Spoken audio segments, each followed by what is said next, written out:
What's up, folks? Welcome to today's video. In today's video, we're going to be looking at some creepypasta. Oh, so creepy. Oh no! I'm just smurfing around, y'all. Well, we're actually going to be looking at the Laughing Jack creepypasta today. So go ahead, like, subscribe if you want to. I'm not forcing you. In fact, actually, yes, I am forcing you. I am outside your house with a sniper rifle. I have your dog as well. So, likes matter now. And I would do that little like, oh, only this person has people are subscribed, but I'm pretty sure, 1 subscriber. So, yeah, that's not good. So, also, before we start the video, happy Men's Health, Happy Men's Mental Health Month, as well as Pride Month to my gay viewers. And to my male viewers, as I said, Happy Men's Mental Health Month. That is a very underlooked part of society. Men's mental health is not really focused on, so let's go ahead, give a thumbs up to men's mental health and a thumbs down to depression. Anyways, let's get straight to it, despite me recording for a minute and seconds. Technically not really getting straight to it. It was a nice summer day. My 5-year-old son James is playing outside in the backyard of our suburban home. James has always been a quiet boy. He plays by himself mostly. He never had many friends, but he always had a wild imagination. I was in the kitchen feeding our dog, Fido! He was feeding our dog! He was feeding his dog pasta! When I heard what sounded like James talking to someone in the backyard. I'm not sure who it was he was talking to. Could he have finally made a friend? That's not a good thing to say about your kid. Oh yeah, my freak of a son finally made a friend. He's in there talking to someone, you know? That little freak, that little bitch. Being a single mom, it's hard for me to always keep an eye on my son, so I decided to go outside and check on him. When I went into the backyard, I was a bit confused because James was the only person back there. You're the only one in the fucking backyard. What?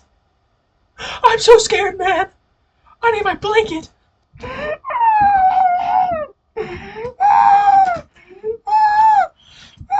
I don't know if I can finish the story, man. It's too scary. I'm shaking in my boots right now. Was he talking to himself?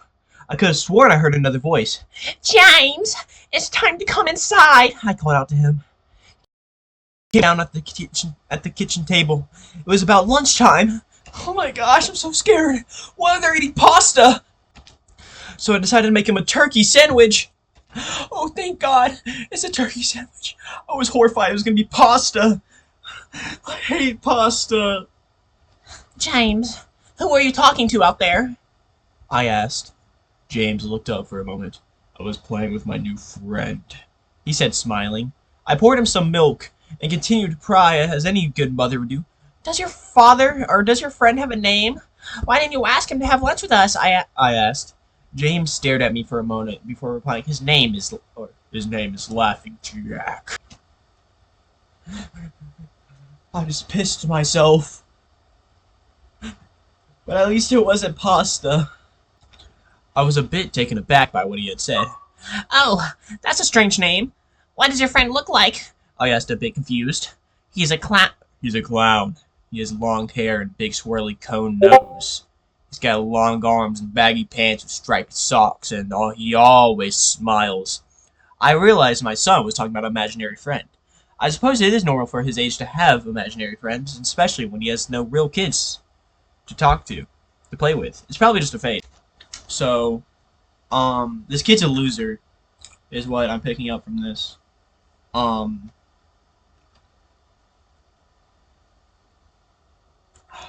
so fucking horrified by this. The rest of the day went by, as per usual, and it was starting to get late, so I put James to bed. I tucked him in and gave him a kiss, and made sure to turn on the nightlight before I closed the door.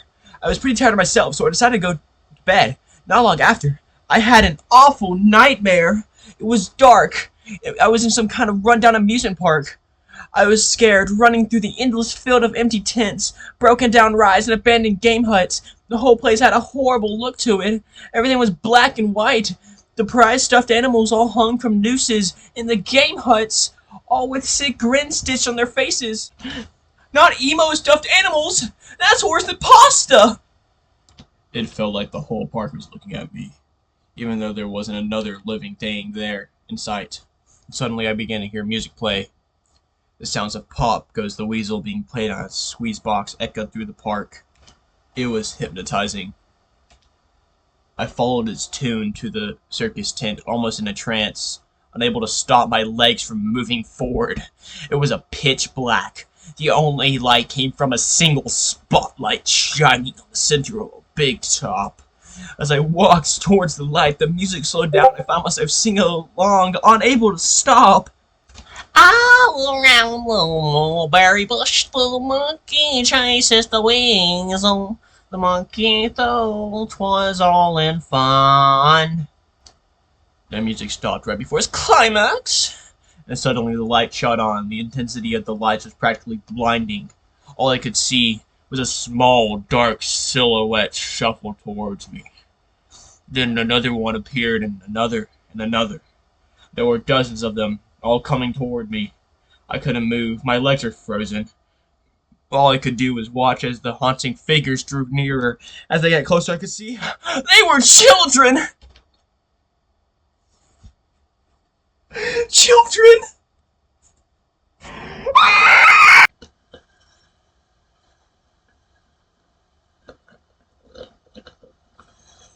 Okay, anyways.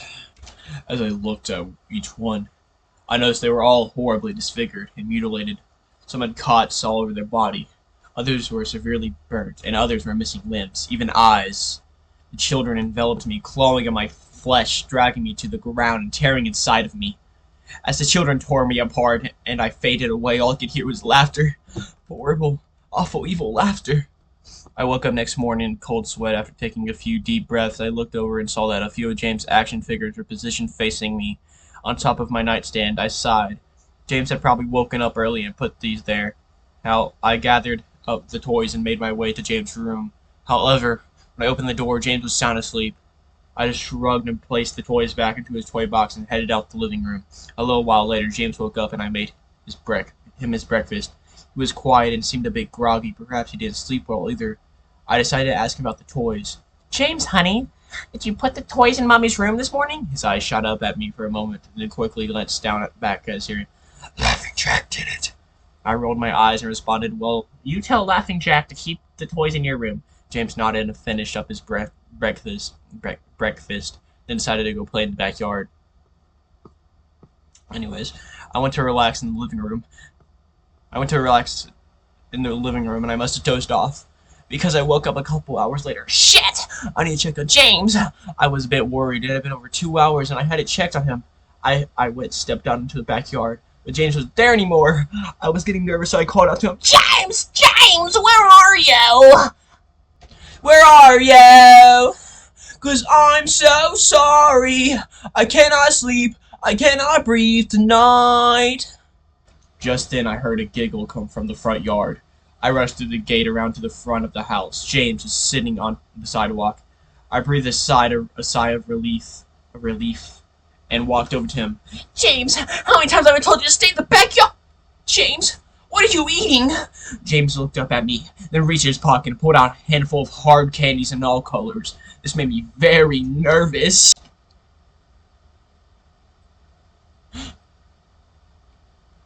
Is it pasta flavored? James, who gave you that candy? James stared at me, not speaking. James! Please tell Mommy where you got that candy. James hung his head down and said, Laughing Jack gave it to me. My heart sunk. I kneeled down to look at him in the eye. James, I've had enough of this damn Laughing Jack thing. He is not real.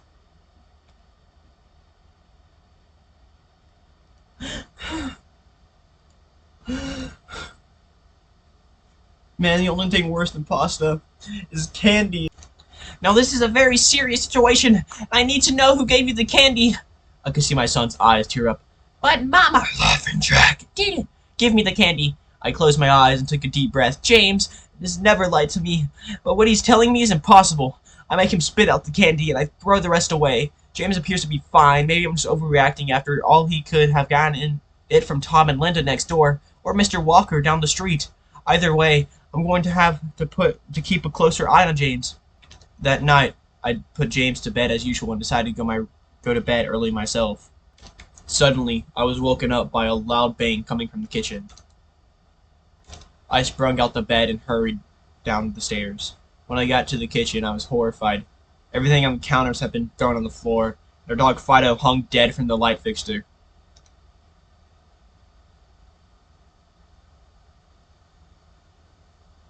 The escalation on that. The escalation. And this went from a kid just having candy to a dog hung in... Okay, let's just keep reading. His stomach was cut open and stuffed with candy. The same type that James was eating earlier that day. My shock was quickly broken by a sharp scream coming from James's room, followed by loud crashes. I quickly grabbed a knife from the drawer and moved up the stairs with the speed that only a mother whose child is in danger could have. I burst through the door and flicked on the lights. Everything in the room was knocked over and tossed on the floor. My poor son in his bed, crying and shaking with fear, a pool of urine staining the sheets. The kid pissed himself.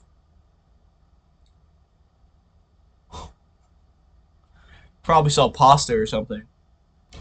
I scooped my child up and ran out the house and went next door to Tom and Linda's house. Luckily, they were still awake. They let me use their phone and I called the police. It didn't take them long to arrive, and I explained what had happened. They looked at me if I was crazy. They searched the house, but all they found was a dead dog and 2 trashed rooms. The officer told me that someone had probably gotten into the house and done this right before making a quick escape. When they heard me coming up the stairs, I knew it wasn't true. Oh, I read that weird. The officer told me that someone had probably gotten into the house and done this right before making a quick escape when they heard me coming up the stairs. I knew it wasn't true. All the doors were locked and none of the windows were open. Whatever was in my house didn't come from outside. Next day, James stayed inside. I didn't want him to leave my sight. I went into the garage and found his old baby monitor and set it up in his room if anything comes into it tonight. I was going to be able to hear it. I went to the kitchen and grabbed the largest knife from the drawer and put it on my nightstand. Imaginary friend or not, I'm not letting anything hurt my little boy. Soon enough, night came. I put James to bed. He was afraid, but I promised him that he wasn't going to let anything happen to him. I tucked him in, gave him a kiss, and turned on the nightlight before closing the door. I whispered to him, "Good night, James. I love you." I tried to stay up as long as I could, but after a few hours, I felt myself drifting off. My baby would be safe for the night, and I needed to sleep. Just as I lay my head on the pillow, I heard a soft noise coming from the baby monitor. I had put on my nightstand. I had put on my nightstand. At first, it sounded like interference, like the kind of radio would make. Then it turned into a soft moan. Was James asleep? Then I heard it. The laugh from my nightmare. The horrible laugh. I sprung up from the bed and grabbed the knife from under my pillow. I rushed over to James's room and creaked the door open. I tried the light switch, but it wouldn't come on. I took a step in, and I could feel the warm, thick liquid on my feet. Laughing Jack came on the floor! Suddenly, James's nightlight came on. Typo. James's nightlight came on, and I could see the absolute horror laid out in front of me. Casino! James's body was nailed up on the wall, the nails piercing through his hands and feet. His chest was cut wide open and his organs hung down to the floor. His eyes and tongue had been removed along with most of his teeth. I was disgusted. I could hardly believe this was my baby boy. Then I heard it again. The soft, desperate moan. James was still alive. My baby, my poor baby, in so much pain, barely clinging to life. I ran across the room and vomited on the floor. But my sickness was interrupted by a horrible cackle coming from behind me. I spun around while still wiping bile from my mouth. And then out of the shadows emerged the fiend responsible for all this horror, Laughing Jack. Laughing Jack. His ghost white skin and matted black hair hung down to his shoulders. He had piercing white eyes surrounded by dark black rings. His twisted smile revealed a row of sharp, jagged teeth. and his skin didn't look like skin at all. It almost looked like rubber and plastic. He wore a patchy batch and white clown outfit with striped sleeve and socks. His body itself was grotesque, his long arms hanging down past his waist, and the way he was poised made him look almost boneless, like a ragdoll. He let out a sickening laugh, as if to let me know he was pleased with my reaction to his work. He then turned around slowly in front of James and began to laugh even more at the horrific sight he has laid out. That was enough to shake from my terror. I said, "Get away from him, you bastard!" I rushed at the monster, raising the knife above my head and stabbed down on him, but as soon as the knife touched him, he disappeared in a cloud of black smoke. The knife passed right through and pierced James' is still beating hard, splashing blood on my face. Good job, lady. You stabbed your son.